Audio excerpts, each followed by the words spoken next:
Hey guys, Mr. B here. So today I've got this 2015 Mazda 3, and I'm going to use this as an example of how to test and check a vehicle's alternator and battery.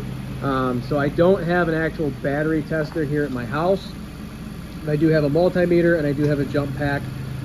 And I'm going to show you guys what you can do at home with honestly just a multimeter to check your vehicle's battery and your vehicle's alternator. I guess the part that kind of sucks about this is there's really no way to test the amperage capacity of the battery or the alternator. So that is a downfall to not having that at home. But there are some basic checks you can do to test the vehicle's alternator with a multimeter. And you can get multimeters for pretty cheap and be able to test some of these things. So just to give you guys the vehicle's history here, it's been on the road.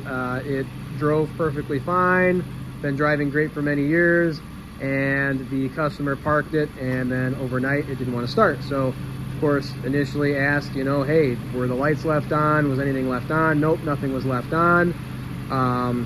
So I was able to jump start the vehicle with the jump pack. I was able to let it run for a while, shut it off. It sat for a little bit longer, not very long, less than an hour, and then the car didn't want to start, so I had to jump it again to get it to start. So the first thing you want to do is a visual inspection of the battery. Make sure that there's no corrosion on any of the connections for the positive or negative terminals. Make sure they're not loose. Make sure they don't wiggle around. Okay. What happens over time is these connections can have corrosion on them, and that by itself can actually cause a no-start condition, especially in colder weather when there's more strain on your vehicle's battery. So one thing I did get tripped up on initially before I started filming this is this 12.5 reading on my jump pack. What I found out is that is not the actual voltage of the car. It's the voltage within the jump pack itself, within the battery of the jump pack. So if you have a jump pack that's like that, don't get alarmed. So on this meter here, you can set it to DC voltage, you can set it to AC voltage. Right now I have it set to DC voltage. So first thing I'm going to check is I'm actually going to go ahead and shut the vehicle off. And what I'm going to do now is I'm just going to take my red lead from my meter, put it right there on battery positive. Just kind of hold it in place there, or get it to rest there is fine. And then I've got my black lead for my meter on battery negative.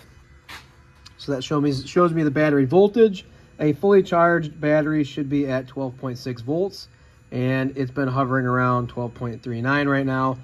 So that battery isn't really taking a full charge. This vehicle's been running for quite a while. Once I had it jumped, that battery should be fully charged, and unfortunately it does not hold a charge. So if you wanted to wait an hour or two or even 3 or overnight to see if the battery can hold a charge, you could come back in the morning or however long you wait, and then hook your meter leads back up and check your battery voltage. If the battery voltage drops and it doesn't hold a charge, then you know you've got issues. And this one definitely does have issues, because within less than an hour, the vehicle just doesn't want to start. I'm fairly certain at this point that it needs a battery. The battery is very old. It hasn't been replaced in a long time. The owner of the vehicle has owned the car since it was brand new, and it's been so long that they don't even know when the last time the battery was changed. With winter coming up and the colder weather coming, right now it's fall, and we're going to have temps soon below 0. Looking at this battery just visually without taking it apart, it looks like it's definitely an older battery. It probably should be changed. Batteries only last 5 to 7 years, and this one is having problems. So the other thing I want to show you guys how to check is how to test the alternator to make sure the alternator is good. There's some checks and tests that you can do with your meter to check the battery cable going from the battery to the alternator, and the negative battery cable, the ground cable going from the battery negative to the frame of the car and to the engine, to the transmission, and ultimately to the alternator case. So you want to make sure you have good cables, good connections, clean, tight connections. Otherwise, this alternator just won't work and the battery won't do what it needs to do. So the first thing is you got to check your connections and check your cables. Make sure those are good before you jump to any conclusions. We'll go ahead and try and start this one more time with the jump pack off. And it already has a slow crank. So I'm gonna go ahead and turn on everything. I've got the blower motor on. I'm gonna turn on the rear defroster because that draws some amperage from the alternator and the battery. I'm gonna turn on the headlights, the high beams, the hazards. Heck, I'll turn on the radio on. What that will do is it will put a draw on the charging system and on the battery. And I want to put this vehicle under a load to actually test the alternator under load. So right now we're at 12.9 volts, 13 volts. It's kind of dipping down. I don't know if I really like that. I'll be honest with you guys. So I'm gonna see how it does and how it handles it. Because part of me wonders if there's an intermittent issue with the alternator as well. All right, so while I have the vehicle running and all these electrical components on, I'm gonna go ahead and I'm gonna put 1 meter lead on battery negative. And I'm gonna take the other meter lead and put it right here at the alternator's case. And you wanna be careful because the stuff's gonna be hot and the belt is spinning right there, so you gotta be careful of that belt. What this does is it tests voltage drop. It tests the voltage drop from the case of the alternator or the ground to the end of the cable at the battery, the ground cable at the battery. And the meter reading is right around 0.03, which is pretty good. And again, that's DC voltage.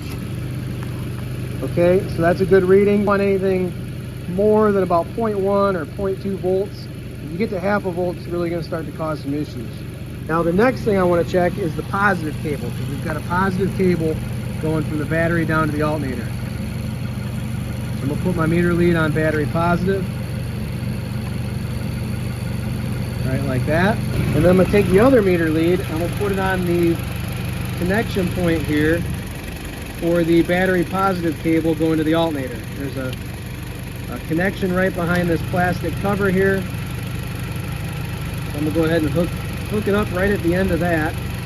And what this is going to do is it's going to test for voltage drop across the battery cable going from the battery, the positive battery cable going from the battery over to this alternator.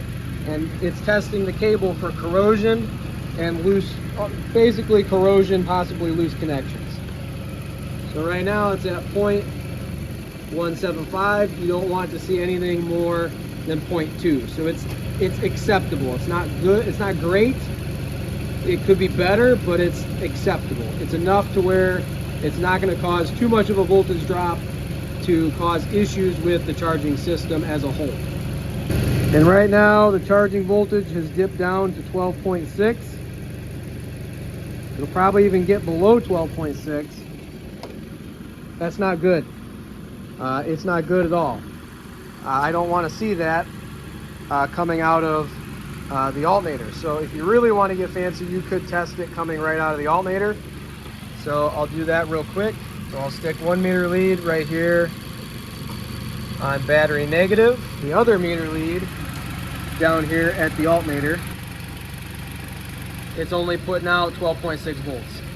The other thing you want to check too is you want to check for any AC ripple voltage. So you can take your meter and set it to AC volts, however you need to do that. The alternator naturally produces AC voltage. There's a set of diodes on the back of the alternator where the voltage regulator is, and it converts the AC voltage into a usable DC voltage to actually charge the battery and run the vehicle's electronics. If you have too much AC voltage coming out of that alternator, it's time for a new one. Typically, what happens is the speedometer will bounce back and forth at a stop sign, or you'll have a whole bunch of weird, random electrical problems that you just can't quite figure out. Chances are, if you have those issues, your alternator's putting out too much AC ripple voltage. So I'm just going to quickly check that. All I got to do is put my meter leads across the battery like this, both on there, and it's only putting out 0.02 or 20 millivolts of AC voltage. That's actually pretty good. You don't want anything more than 50 millivolts. So I would say that this alternator's diodes are working properly, but unfortunately, this alternator is just not putting out the voltage that it should. So some of these Mazda 3s do actually have current sensors tied into the battery negative connection, the negative terminal. This vehicle does not have that. So if this alternator is not putting out the voltage that we should see, it's bad. Technically speaking, the control side of this circuit could have issues where that plug is. It's computer controlled. With all of these components on, the rear defroster, the headlights, the turn signals, the radio, with all of these things on, we should not have a low charging voltage. Whether you're working on a vehicle that's computer controlled or not, with a current sensor or not, with all those components on, we should see much higher voltage than that. That is no good. First things first, I'm gonna rip the battery out of here. Anytime you take the positive battery connections loose, like at the alternator or the starter that's down in there, or even at the battery, you want to disconnect your negative cable first. You want to disconnect the battery so that way when you go to take apart the battery cable at the alternator, it doesn't arc out on a source of ground and cause sparks and issues. Don't want that to happen. We want this to be safe.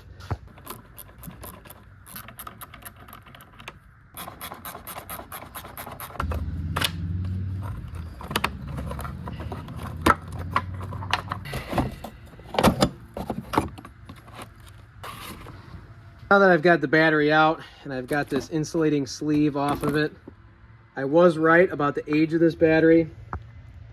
It is from 6 of 2018. So this is now a 7-year-old battery. These lead acid batteries typically only last 5 to 7 years. So it is right at that time where it should be changed. So I'm gonna wind up doing this to both battery connections, but because the clamps are in good shape, I'm going to reuse them and I'm not going to replace them. I do like to take my battery cleaning tool and just clean up the inside of those cables just to make sure that when I put this all back together, it's going to have a nice, clean, tight connection. And if you were concerned about any potential battery acid from the top of the battery getting on your hands or your clothes or anything like that, and you wanted to play it safe, you could neutralize this stuff with literally a bottle of Coca-Cola. Just pour that on there, it'll neutralize it, or some baking soda and water, dump that on there, and it'll neutralize and clean that battery. All right, so now it's time to move on to the alternator, and from what I can tell, this should be fairly straightforward to take out. I'm not really sure yet. It might throw me through a loop. We'll find out. There's a piece right down there for the tensioner. It's kind of way back in there. So it's that piece right there. I need to be able to either get a ratchet or a wrench, or maybe even my serpentine belt tool on the end of it so that I can release the tension, and then I can take the belt off of the alternator. The other thing too, while I'm talking about the belt here, is you want to check for cracks and breaks and issues with the belt.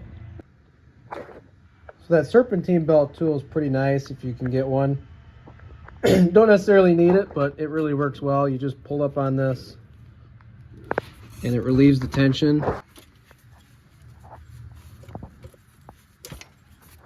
You see a couple of cracks right there, so the belt is starting to break apart. And there's another one right there that I didn't see when it was on the vehicle. So I'm gonna definitely put a new belt on this. From what I can tell, it looks like that tensioner does need to come out because the bottom bolt for the alternator is way back there behind it. So there's a bolt right there.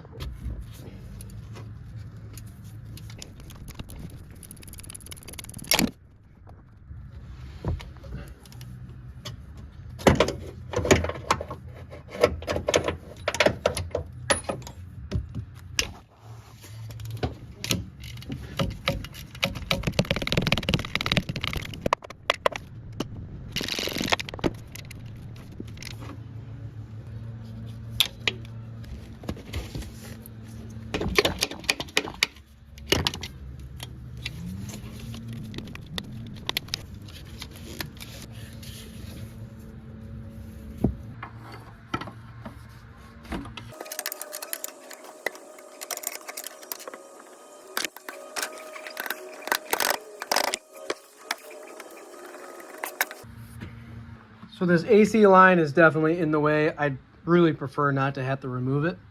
So I'm gonna go ahead and take the nut loose for that hold down bracket there. I'm at the point now where that alternator is definitely not coming out unless I get this out of the way. I'm not gonna take off this line because I don't want to have to evacuate the AC system and recharge it and go through all that. I'm just gonna go ahead and unbolt the AC compressor from the side of the engine because I already got the belt off, and then be able to move this out of the way enough to get the alternator out. So there's a bolt there, another one right there. So I got the vehicle up on a jack stand there, and I found it way easier to remove that bottom skid plate and get to these AC compressor bolts down here at the bottom, maybe even that one up there. All right, well now I got the AC compressor unbolted and I can move it wherever I want to. I'm gonna see if I can get this alternator out of here. All right, well there's the alternator. I'm not gonna lie, it just kind of fell right out the bottom through this hole right here. When you go to tighten these up, you want to give it some forearm strength. You don't want to go too far. You're turning that ratchet. You want to get it to where these bolts are snug and it feels like they're not going to go any further. You want to snug it up just with your forearm strength. I'm not going to lie, I think it's a little bit easier now to get to that bolt right there from the bottom.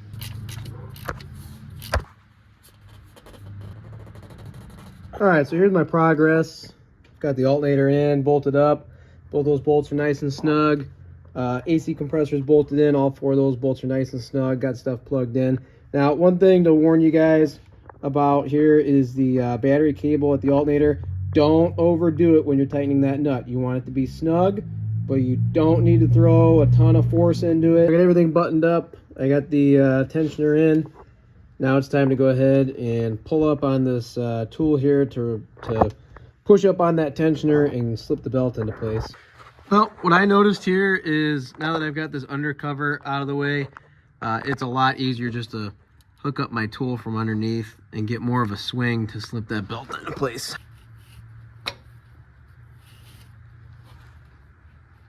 All right, well now that I got the alternator and the belt back in, now it's time to go ahead and work on putting that new battery in.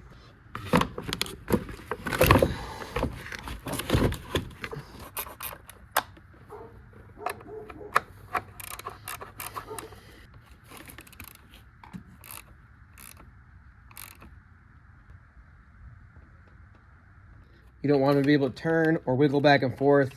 You want it to be clamped on there nice and tight.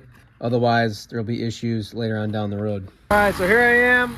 Obviously, I got everything back together now. New alternator is in, new battery is in, and the charging voltage is right around 14, just under 14 volts. Keep an eye on this and make sure it stays steady and doesn't change, doesn't dip down. Got some more work to do to put the undercover back on, so I'm gonna go ahead and do that and then come back to it. The headlights on, the brights on, the rear defroster on. Still gotta put this cover on. But the charging voltage is hovering between 13.5 and 14 volts. That's exactly where you want it to be. That's where it should be. This charging system and starting system is now working properly. Well, now that this vehicle is finished, if you guys found this video helpful, please go ahead and like and subscribe.